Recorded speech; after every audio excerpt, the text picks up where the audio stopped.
एक गांव में 3 लड़के रहते थे।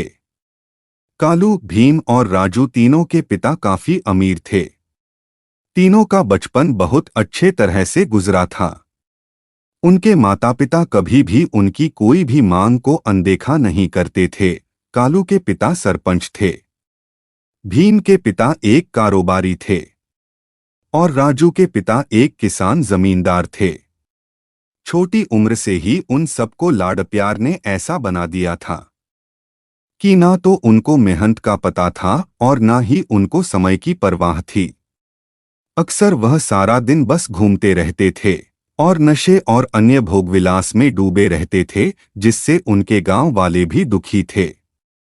सरपंच और बड़े लोगों के बच्चे होने के कारण उनकी कोई शिकायत कर पाने की हिम्मत नहीं कर पाता था, जिससे उनका मनोबल और बढ़ गया था। एक दिन उनके गांव में बहुत तेज बारिश हुई, जिससे सब लोगों को नुकसान हुआ, जिसमें इन तीनों के पिता भी थे। लेकिन इतना कुछ होने के बाद भी उनके बेटों का वही हाल था। वो बस घूमते रहते, नशा करते, भोगविलास करते रहते थे। माँ बाप काफी चिंतित रहा करते थे।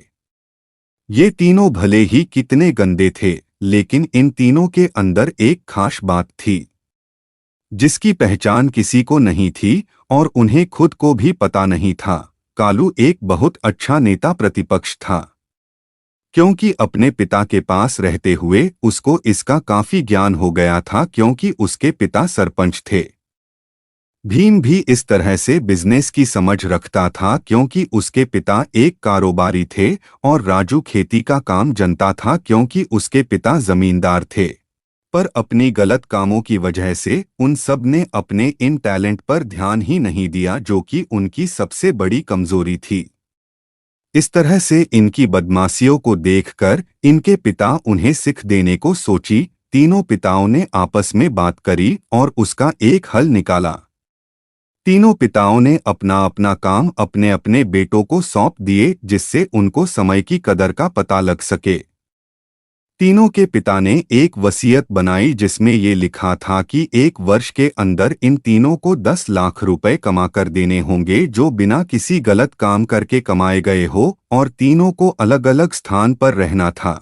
इन तीनों को 5-5 लाख रुपए भी दिए गए, ताकि उनको अपना काम स्टार्ट करने में दिक्कत ना हो। पहले तो सब खुश हो गए कि हम आज़ाद हो गए, हमको पैसे मिल गए, और ऐसा सोच करके इन्होंने फिर से काफी समय मौज मस्ती करने में लगा दिया।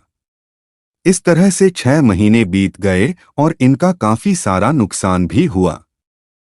फिर एक दिन अचानक उनको एहसास हुआ कि अगर हम शर्त हार गए तो हम अपनी अपनी जायदाद खो बैठेंगे। धीरे धीरे उनकी चिंता बढ़ने लगी।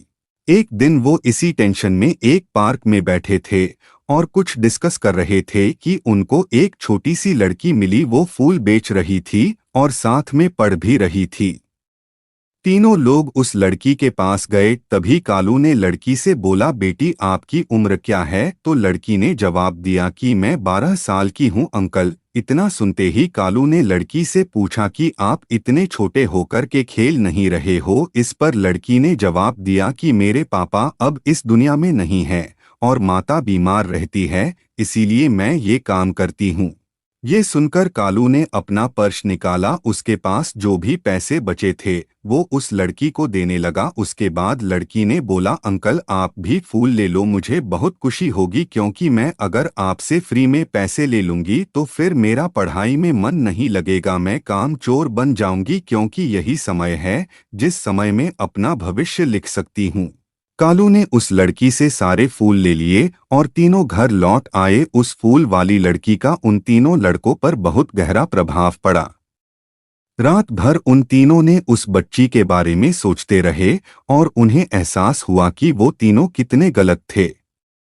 तीनों ही दोस्तों को एहसास हुआ कि आज भी उनके पास 6 महीने का समय है अपने पिता के दिए गए काम को पूरा करने का और भविष्य बनाने का। इसी दौरान सब ने सोचा कि अगर बचे हुए समय का सही उपयोग करे तो अभी भी बहुत कुछ किया जा सकता है। इस तरह बाकी दोस्तों ने भी सोचा और दूसरे समय में आकर काम तलाशने लगे, पर उनके शर्त में एक शर्त ये भी थी कि उनको जो भी काम करना है वो अपनी पहचान बताए बिना करेंगे, जिससे ये साफ था कि उनको काम नहीं मिला। और जब काम नहीं मिला तो उन्होंने सोच लिया कि अगर कुछ भी करेंगे तो अपने गांव में जाकर ही काम करेंगे।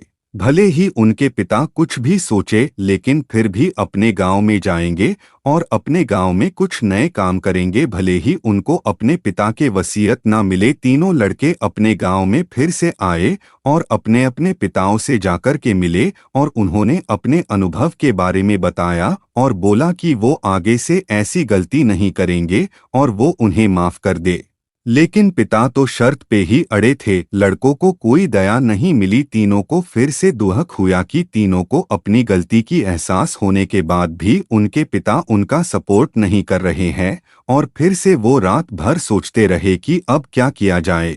तीनों ने मिलकर एक स्कीम निकाली जिसमें कालू अपने मित्रों के साथ में मिलकर लोगों की प्रॉब्लम को सुलझाने लगा, जिससे उसको गांव की समस्याओं का ज्ञान हुआ। इसी तरह भीम भी गांव के विकास के लिए नए नए तरीके सीख गया और राजू को किसानों और बीजों का ज्ञान हो जाने से उसको काफी फायदा हुआ। तीनों ने मिलकर अपने बाकी पैसों को सही ढंग से सही जगह लगाकर गांव को एक नया रूप दे दिया। उनकी कड़ी मेहनत से गांव के लोग क्या, दूसरे शहरों के लोग भी उनकी तारीफ करने लगे। उनका गांव तरक्की करने लगा। नई तकनीकों के कारण हर वर्ग के लोगों से उनका जुड़ाव होने लगा और एक समय आने के बाद उनके पिताओं ने भी उनको माफ कर दिया।